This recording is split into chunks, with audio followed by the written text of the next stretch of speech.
UFC 293 is this weekend. I'm going to give you a full card prediction and breakdown of all 12 fights on this entire card. Now, it is not that great of a card.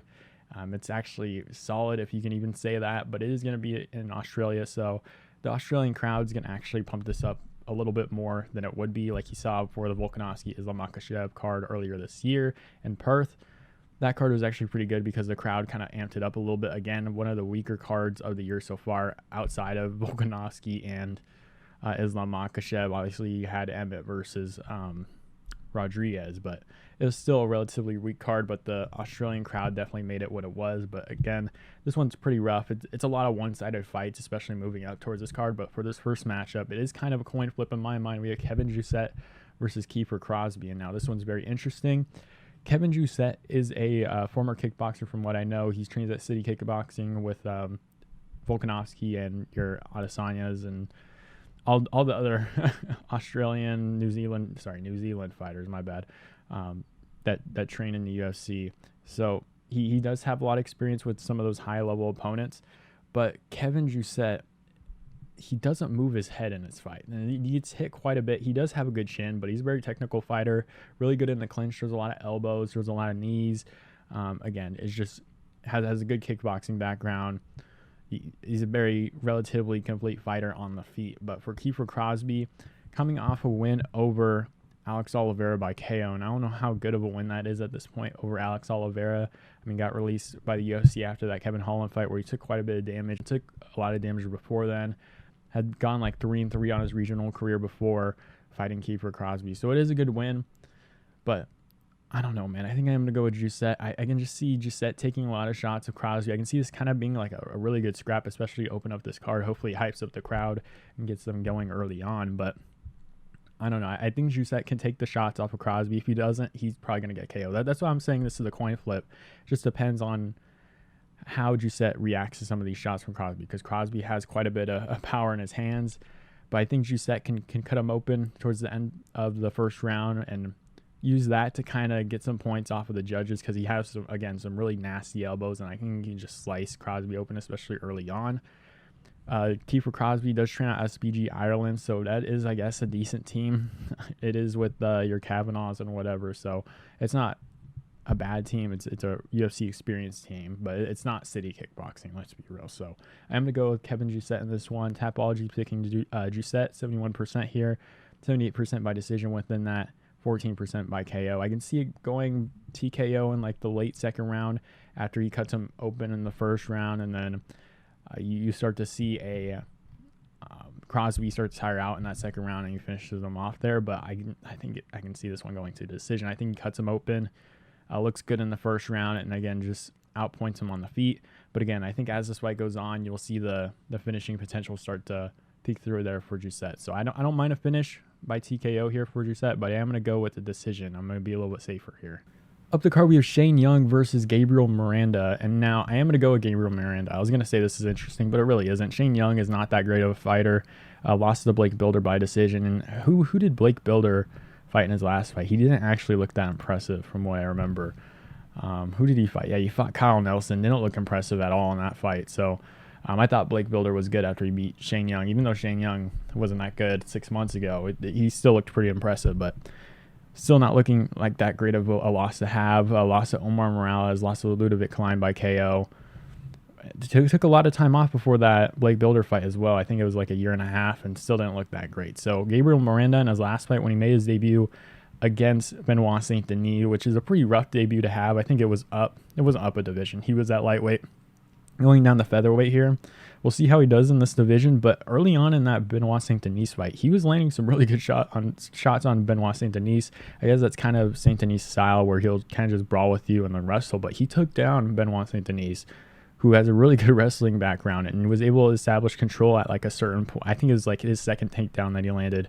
He was able to establish some good control, eventually got on his back and was trying to do stuff off his back, but a very rough debut to have. Did land some good shots early on, kind of stunned Benoit Saint Denis early on, but eventually the durability of Benoit Saint Denis was just too much for Gabriel Miranda, and he was just able to land some really good power strikes. Like he was just spamming spinning back fists and was just catching Gabriel Miranda in that fight. So I am going to go with Gabriel Miranda. I don't think Shane Young poses any threat in this matchup. If anything, Miranda probably has a good chance at getting a finish in this one. But I am going to go with Gabriel Miranda, 67% picked by Tapology, 29% by decision, 61% by submission. I do not mind that at all for Gabriel Miranda. Win by submission. I can see him hurting him where Shane Young goes to the ground and maybe he jumps on his back or something and submits him that way. But I can also see Miranda just out wrestling him here and winning this one by decision. So I'm going to go with Miranda here by, I'll say a late submission. Maybe he hurts him on the feet, gets a takedown, and eventually gets a sub in the late first or second round there. But I'm kind of iffy on whether it's a sub or a decision. I'm not too confident either one of those. Up the card, we have Mike Mathetha versus Charlie Radtke. I am going to go with Charlie Radtke. Again, Mike Mathetha is not a good fighter at all. Like, maybe he's a good kickboxer, but you haven't really even seen too much of that. But you've just kind of seen that the wrestling and grappling is just too much for him.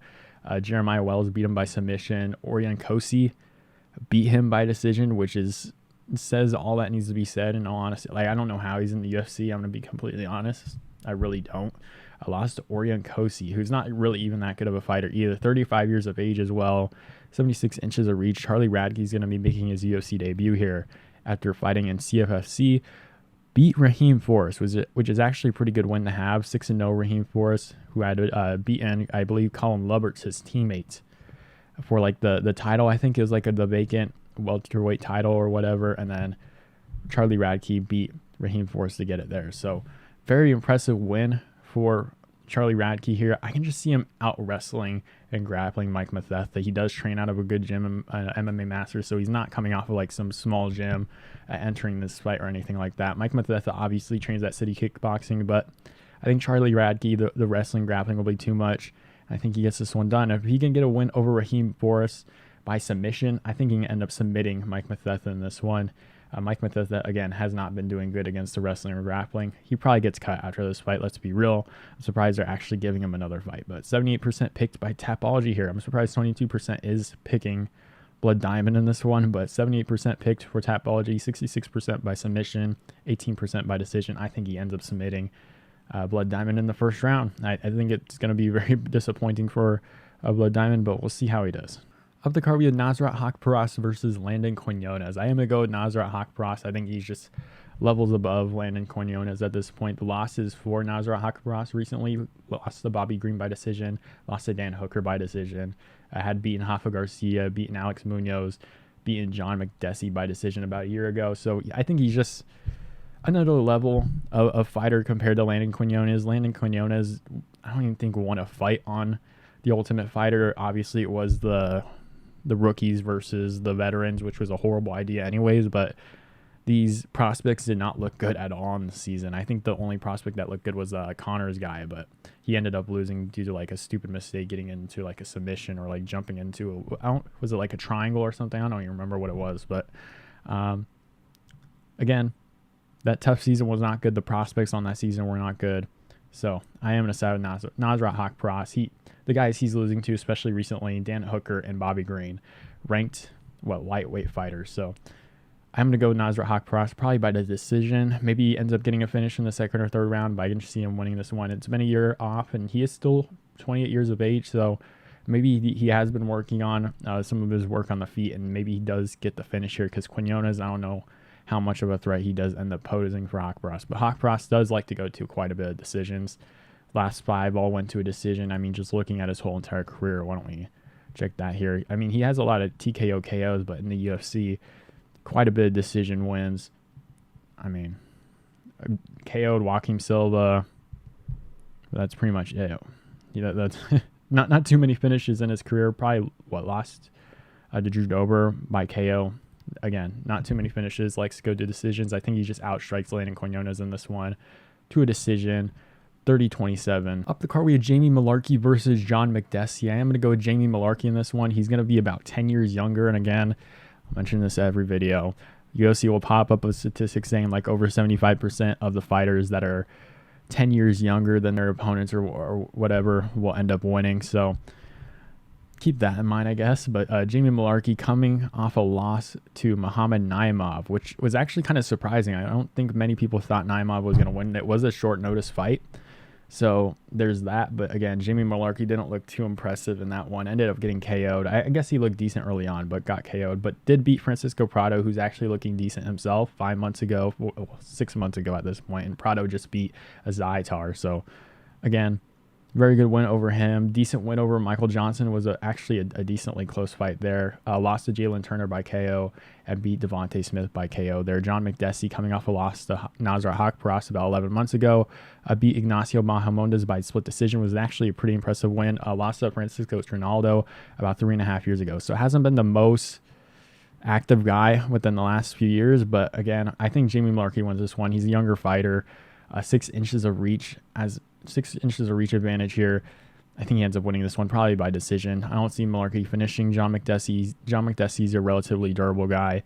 I think he just gets this one done by decision, just outstriking him on the feet. 90% for Mullarkey by Tapology, 75% by decision, 17% by TKO KO, only 10% for Makdessi in this one, which I kind of understand because Mullarkey can be kind of a weird fighter sometimes, but I do think he ends up beating Makdessi in this one. We had Jack Jenkins versus Chepe Mariscal, and now Chepe Mariscal is coming off a win against Trevor Peek, the most, I was going to say the most dominant fighter at lightweights, but I don't know if I can get myself to say it. Trevor Peek is a very fun fighter to watch. He's actually, I want to say he's one of my favorite, but I really do enjoy when he does fight because it's always entertaining. But won a decision against Trevor Peek in a crazy fight. Jack Jenkins in his last fight had a really close fight against Jamal Emmers. Arguably could have lost that one. I think it was a pretty close fight. Again, probably could have lost it, probably could have won it. I mean, it could have gone either way in my opinion. Beat Don Shanis by decision and beat Freddie Emiliano Linares by KO on the Contender Series. I am going to go with Jack Jenkins. This is going to be at featherweight. I believe Chepe Mariscal did fight at lightweight in his last fight against Trevor Peek, so he will be down a division here. But I am going to go with Jack Jenkins. He's a very solid fighter. Again, some of those leg kicks are actually, I mean, what is it? He's broken like 4 legs in his fights or something like that. Is looking for another one. He was trying to do that against Jamal Emmers, and the leg kicks were actually a pretty big factor in that fight. But I think, again, he establishes the leg kicks, brutal leg kicks. I mean, his legs are massive. But I am going to go with Jack Jenkins. Very solid on the feet. I think he just outpoint Chepe Mariscal. We'll see what Chepe Mariscal can do with the full camp here. I think he was actually scheduled to fight someone before he did take on Trevor Peek. Was it Toby Misesh? Toby Misesh, I believe he was supposed to fight and then ended up taking on Trevor Peek there and winning. So I am going to go with Jack Jenkins. Win this one by decision. Maybe it's like a 29-28 decision. Maybe Chepe Mariscal lands some really good shots early on, but I think just the fighting style, Jack Jenkins, he's a lot better, especially. He's a very consistent fighter as these rounds go on. I think especially in the later rounds, he'll do a lot better here. Jack Jenkins will just tear up the legs. I think he just does what he does. I don't want us to call him basic, but he's a very solid fighter on the feet. And I just, beating Trevor Peek isn't enough for me to take you in this matchup, in all honesty. They're the same age. Chepe Mariscal level 1 inch reach advantage. Does train out of Colorado at Elevation Fight Team, so he is training out a really good team there. The cardio won't be an issue, but I am going to go with Jack Jenkins, winning by a decision. 85% picked by Tapology, 80% by decision, 13% by TKO KO, 15% picked by Tapology for Mariscal here, but I am going to go Jack Jenkins by decision. Up the card, we have Carlos Ulberg versus Da Un Young. I think I picked Da Un Young in the Dustin Jacoby fight and the Devin Clark fight, and he lost both of them, one by decision and the one by KO, which was a pretty weird KO anyways, but I still picked him and he ended up losing. But Carlos Ulberg is a very, very good fighter. Ever since his loss against Kennedy Nzechukwu, has gone on a 4-fight win streak. Beat Fabio Chirant by decision, beat Tafa Nchukwi by KO, beat Nikolai Ngumirano by KO, which is a pretty impressive win to have, especially Nikolai Ngumirano is a very good unranked fighter at light heavyweight, and then beat Ihor Pateria, which is an iffy unranked light heavyweight, which I'm kind of annoyed that he is getting Da Un Young here, which Da Un Young, I guess I'll probably have him a little bit higher of an unranked fighter. Maybe possibly could have been looking at top 15 level going into light heavyweight when he did fight Dustin Jacoby, which Dustin Jacoby's kind of at that level also, and he did lose. So Carlos Ulberg is slowly getting up there in skill level and fighting some of these opponents. I won't say skill level as in Ulberg, but fighting opponent skill level is going up a little bit, even though I think Nikolai Ngumirano is probably a better fighter than Jung at this point. I don't know. Hopefully he gets a ranked opponent at some point. He's a very good fighter, 32 years of age, so he's getting a little bit older. He's still in his prime. Again, light heavyweights, you had your Glover Teixeira, Jan Blachowicz are relatively old guys, so kind of just depends on how Carlos Ulberg is when he's fighting at this point. It looks like he's in his prime at this point, so hopefully he does start to get some higher ranked fighters, so we're not wasting his years in the UFC, but he will be at a 1.5 inch reach disadvantage in this matchup. I'm taking Ulberg by KO in the first round. I think he's just too good, very fast, good power in his hands. I think he gets this one done. 95% picked for Ulberg in this one, 85% by TKO KO, 8% by decision. I think he finishes Jung. Durability hasn't looked that great for Jung at this point against Devin Clark and Dustin Jacoby. So I am going Carlos Ulberg by TKO KO finish. Up the card, we have Tyson Pedro versus Anton Turkalj. I am going to go with Tyson Pedro. I don't think Anton Turkalj is that good of a fighter. I believe he was on the Contender Series, beat Acacio dos Santos, didn't get a contract, ended up fighting Jailton Almeida, lost that one by submission, which is a very unfortunate matchup for Anton Turkalj about a year ago. I mean, Jailton Almeida is a top 6, 7 heavyweight at this point. Lost to Vitor Petrino. Probably should have lost that one by finish at a couple of different points if Mark Smith wasn't the ref and didn't allow fence grabs, but it's what Mark Smith does. He allows every single kind of fence grab possible. So fighters, if you are fighting with Mark Smith, reffing, literally just climb the cage at that point. He'll literally do nothing at any point. He'll warn you, just slap your hands. Hard warnings, you're just pushing yourself and grabbing yourself up from the fence. He will literally do nothing. But Tyson Pedro coming off a loss to Makdessi Bukauskas, which isn't that bad of a loss. Maybe on paper it's not that great of a loss to have, but Makdessi Bukauskas, after getting his knee torn up by Khalil Roundtree, came back, actually looked pretty good, and got a couple wins on his record, and I believe he's on like a 2-fight win streak at this point, but beat Harry Hunsucker by KO, beat Ike Villanueva by KO there, had lost to Shogun, lost to OSP before then, took some time off, came back 3 years later, and got some decent wins, decent KO wins over some, I'll just say, bum fighters. I mean, Ike Villanueva isn't that great of a fighter. Harry Hunsucker is not that great of a fighter either, and I think he just does well against Anton Turkalj. Now, it will be very interesting to see what Turkalj does in this one. I just don't.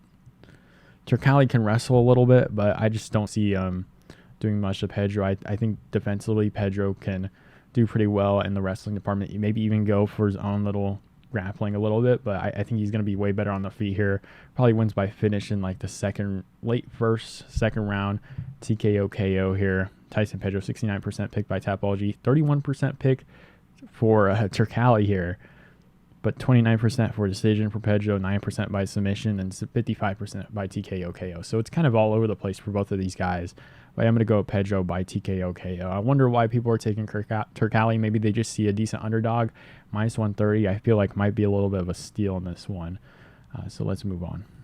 Up the card, we have Justin Tafa versus Austen Lane in a super interesting matchup here because their last fight ended up in a no contest after a really, really rough eye poke from Austen Lane in that one, which pretty much ended the fight there. But it only lasted like 30 seconds. But from what we saw in that fight, Austen Lane actually looked pretty good, much improved from his last fight on the Contender Series. It was like, about a year, 9 months since his fight from the Contender Series to that Tafa fight.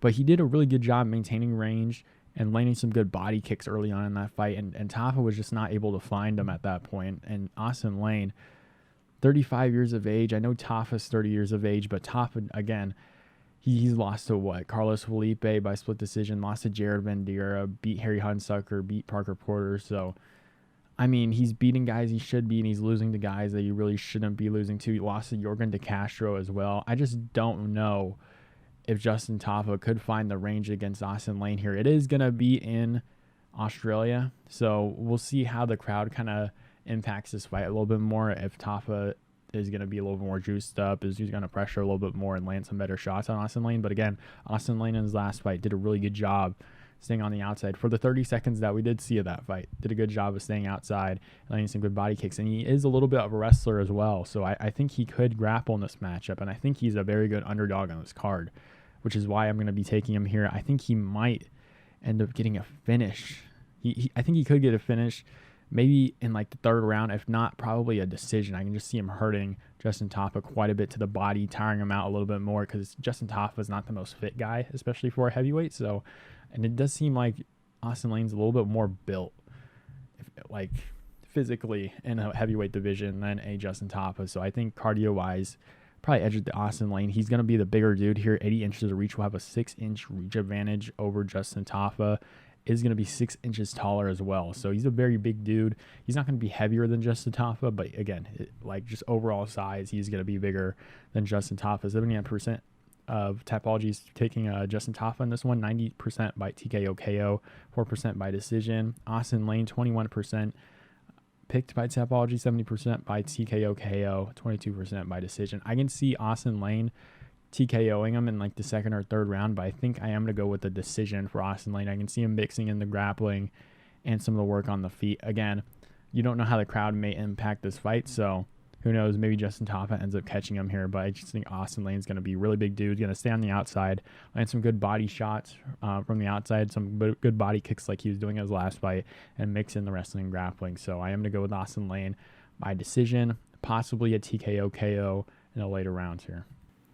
Up the card, we have Manel Kape versus Felipe dos Santos. And now this is a weird matchup, especially, what is this? Is this the feature fight on this card? Okay, no, Tuivasa versus Volkov is the co-main event, I guess you can say. That's not 5 rounds on this card. So, very weird fight. I think this was supposed to be Keifer France fighting in this one, but Felipe dos Santos got snatched from the Contender Series. I don't even remember who he's supposed to be fighting. This was like a week ago, so I probably should remember. But he's supposed to be fighting Luciano Pereira. It was initially going to be Edgar Chairez. I believe Chairez ended up fighting, what's his name? Tatsuro Taira. Did actually pretty decent in that one. Arguably could have won. No, he made it close. I mean, he could have won that fight, let's be real. But then it got switched over to Luciano Pereira. That fight ended up not happening either. So now he's fighting Manel Kape on this card. Trains out of Shootbox Diego Lima, 22 years of age, almost 23 years of age. So still a very young guy. But I think Manel Kape is just a very high-ranked flyweight fighter. I think he just gets this one done. He beat David Dvorak by decision, beat Zaglazi Magala by KO, beat Ode Osborne by KO, only lost to Mateus Nicolau by split decision, lost to Alejandro Pantoja, the champion, by decision about 2.5 years ago. So I'm going to go with Manel Kape here, 29 years of age still, relatively young guy. He's still going to be improving. He hasn't fought in a while from what I remember. 8 months ago, beat David Dvorak. So he hasn't fought in a while. Has looked pretty good in his career, and we just haven't seen Felipe dos Santos in the UFC. So this is a very weird matchup that they are making for Felipe dos Santos for his debut. We'll see how he does, but I am going to go with Manel Kape by finish. 92% picked by Tapology, 64% by KO TKO. I'll probably go with that in this one. Again, we just haven't seen enough of Felipe dos Santos in the UFC against a super high-ranked fighter in Manel Kape here, or super high-skilled fighter in Manel Kape. 26% by decision as well from Tapology. Maybe he does go to a decision. Maybe he does make this one close because you know that shootbox style. Push forward, don't move your head too much, good grappling. But we'll see how he does in this matchup. I am going to go Manel Kape, probably by finish in like the second round. Up the card, we have Tai Tuivasa versus Alexander Volkov. And now, again, another interesting matchup because I feel like Tai Tuivasa has a very solid chance in this one just due to his punching power. It is going to be in Australia, so he's going to have that big crowd behind him. He's going to be super pumped. He's going to... the crowd's going to be behind him. Like, the odds of him landing some good shots, like him just getting that adrenaline rush, is going to be very beneficial for him in this matchup. But Alexander Volkov, I think, ends up winning this one. He's a very, very big dude, 6'7". He's going to be 5 inches taller than Tuivasa, 5 inches more in reach.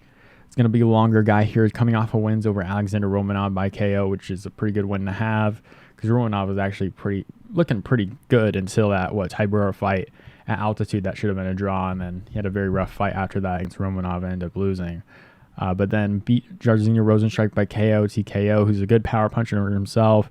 Obviously has his own problem with not throwing too many shots in general, but about a year and 2 months ago got a good win there. Only lost to Tom Aspinall, beat Marcin Tybura, and lost to Cyril Gane. So he's only losing to like the top 5 guys, top 3 guys in the UFC. So that's not necessarily a bad thing. But Tai Tuivasa in his last couple of fights kind of running into the same problem. Lost to Sergey Pavlovich, top 5 guy in UFC heavyweight about 9 months ago.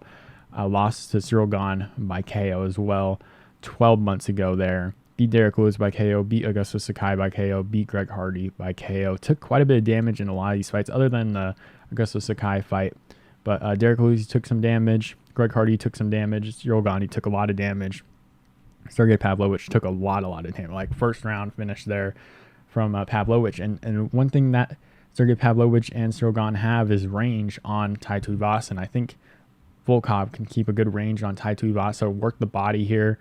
And I think you just stay on the outside to land some good shots on Tai Tuivasa. I don't know if Tai Tuivasa ends up winning this one. Again, Tai Tuivasa kind of just finds his way and lands some good shots on some of these guys. He couldn't do that against Sergey Pavlovich because it was just he took that fight, very short notice after that Cyril Gane fight. It was like only 3 months, which was like a horrible idea, especially with the range of Sergey Pavlovich and the way he fights. So it was just a really bad business move. But Tai Tuivasa hasn't been doing good against some rangy fighters. Ended up catching Cyril Gane at a certain point in that fight. So maybe he does the same against Alexander Volkov, but I think Volkov wins this one.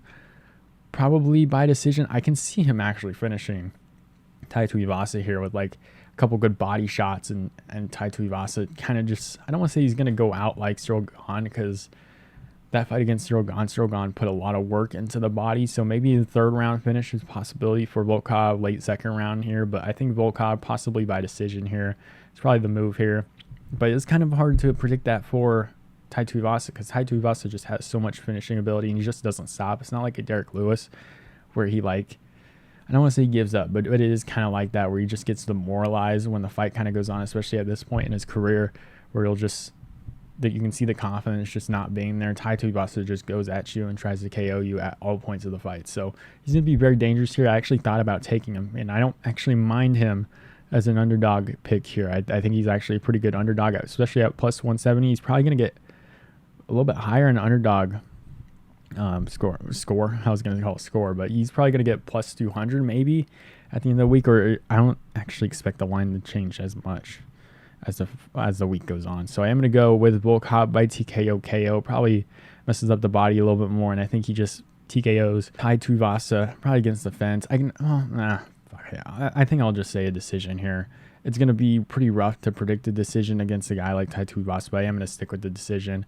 34% is picking Tai Tuivasa by finish. Well, 34% is picking, well, yeah, pretty much. 34% of Tapology is picking Tai Tuivasa by finish in this one. So I am going to go with Volkov, thinking he can stay on the outside, land some good shots. I think Volkov is still a very good fighter, beating some of the lower-ranked guys here, but again, we'll just see what happens here. We'll see where both of these guys are headed into their career. It'll definitely tell a lot, this matchup. Up the card to our main event, we have Israel Adesanya versus Sean Strickland. And this one, I don't know. I thought this was going to be a little bit more of a one-sided fight for Israel Adesanya here, where he kind of just stays on the outside, jabs, leg kicks, which the leg kicks will be a really big factor in this one, because Sean Strickland, I think, eats the most leg kicks in the UFC. I think it's actually like one of the worst ratings, because he keeps his feet so flat and he kind of just walks forward, doesn't really have too crazy of a stance, so he just eats tons of leg kicks, and I can just see Israel Adesanya doing quite a bit. And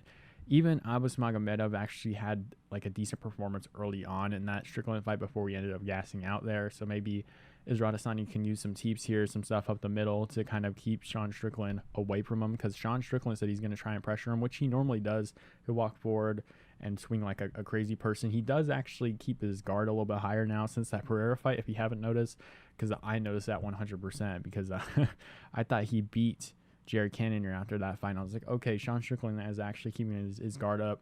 He's not getting hit with some of those bigger shots as much as he was than like Alex Pereira. And even like percentage-wise, I think he's one of the least hit fighters in the UFC. So most hit guy to the legs, but least hit guy up top, because it's probably because he does a bunch of sparring and all that. But I am going to go with Israel Adesanya. I think this one is actually going to be closer. I did think it was going to be a little bit more one-sided. I think Sean Strickland comes out of like a really good camp out of Extreme Couture. I think Eric Nixick is a really, really good coach, and he has really good game plans for fighters. And although Sean Strickland, the joke is kind of that he's not going to grapple or anything like that, I think he will grapple. I think he'll definitely pressure forward on Israel Adesanya. The thing is I don't think Sean Strickland finishes Israel Adesanya, and I don't think I'll ever see Israel Adesanya lose a decision.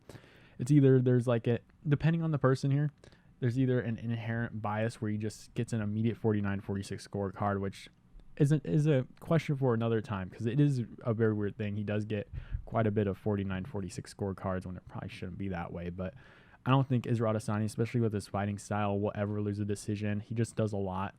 a lot of leg kicks, a lot of jabbing. He'll land the shots and avoid some of the other shots. So we'll see how this one goes. I think Strickland will definitely be moving forward. The way you beat Adesanya is you pinch him against the fence, limit the range from Adesanya, get him in a clinch, look for some takedowns, and land some damage in the clinch there.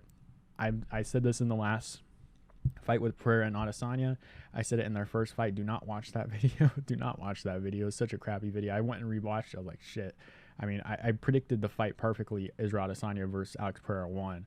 It was just such a shit video. But I actually called it to a T, where Alex Pereira just needed to pressure Israel Adesanya towards the fence and then land some good shots as Israel Adesanya tries to circle out. Sean Strickland obviously doesn't have the power of Alex Pereira in this one, so he will have to pressure Israel Adesanya and try and get him in a clinch and then look for some takedowns. I won't say Vettori, but Cannonier had some success in that. And the same thing with Whitaker. They had the most success against Israel Adesanya by clinching against the fence and landing some good shots and landing shots as Israel Adesanya would circle out, because again, it limits the range of Israel Adesanya, where he's going to be able to land some jabs and feint quite a bit and land some leg kicks. But I think this one's actually going to be like a pretty close fight. I think 48-47 probably, because I think Israel Adesanya will just eventually just make a lot of these fights closer. Although he did come off a really good KO win against Alex Pereira in that last fight, I think he just settles in here against Sean Strickland. Maybe he does KO Sean Strickland, because again, although Sean Strickland is one of the least hit fighters, defensively he can be quite unaware, especially with all the feints that Israel Adesanya does. Maybe he can catch him with like a head kick or something and finish him with TKO shots. But I can just see Sean Strickland. He does have a chance here to possibly get a submission. He does have a chance to win a decision, but again, I just don't see Israel Adesanya winning I don't see Israel Adesanya losing a decision, especially in Australia, where he's going to have a lot of fans behind him. There already is kind of, or what it seems like, some bias judging towards Israel Adesanya anyways. So I am going to go with Israel Adesanya probably by decision here. Maybe he does finish Sean Strickland as the fight goes on. If it is going to be a finish, I'll probably say Israel Adesanya, third or fourth round. If not, I think it'll probably be a decision here. But Sean Strickland, I think it makes this one close. 48-47 win for Israel Adesanya in this one by decision. I think Sean Strickland pressures. I think he grapples. And now I think Vettori and Whitaker were actually able to take the back of Israel Adesanya, if I'm remembering correctly. I'm not. Yeah, I think Vettori was actually able to. Whitaker was able to, especially I think in the second fight, at certain points was able to hop on the back of Israel Adesanya. Nothing too prominent there. But we know Sean Strickland has some really good grappling, just never uses it. So we'll see what happens here. But I am going to go with Israel Adesanya by decision. If you are thinking finish, I'm thinking probably third or fourth round TKO by Israel Adesanya here. That's what happens. This one. Let me know what you guys think about the main event. Who do you guys have in the main event? Tapology has it 90% Israel Adesanya, 66% by TKO KOs, 27% by decision. 10% for Tapology picking Strickland in this fight, 51% by TKO KO, which I think is interesting. If anything, I think he would probably win by a decision. But Strickland does have some weird power in his hands. I don't know exactly what it is. Like, he doesn't throw too much into his punches, but these guys like feel it quite a bit. Like you saw Cannonier feel the power quite a bit, and Mavov feel it. Abu Smagomedov feel it quite a bit. So he does have some weird power in his hands. So maybe he can land some really good shots against Izzy, and it does feel like one of these fights where you're just completely discounting Strickland in this fight, and maybe he just comes out there and wins it. So who knows? But Israel Adesanya by decision. If not, if you're looking at a finish for this fight, third or fourth round TKO. That's what happened in this one. Let me know what you guys think about this card down below in the comments. Who do you guys have winning in the main event? And I'll see you guys next time.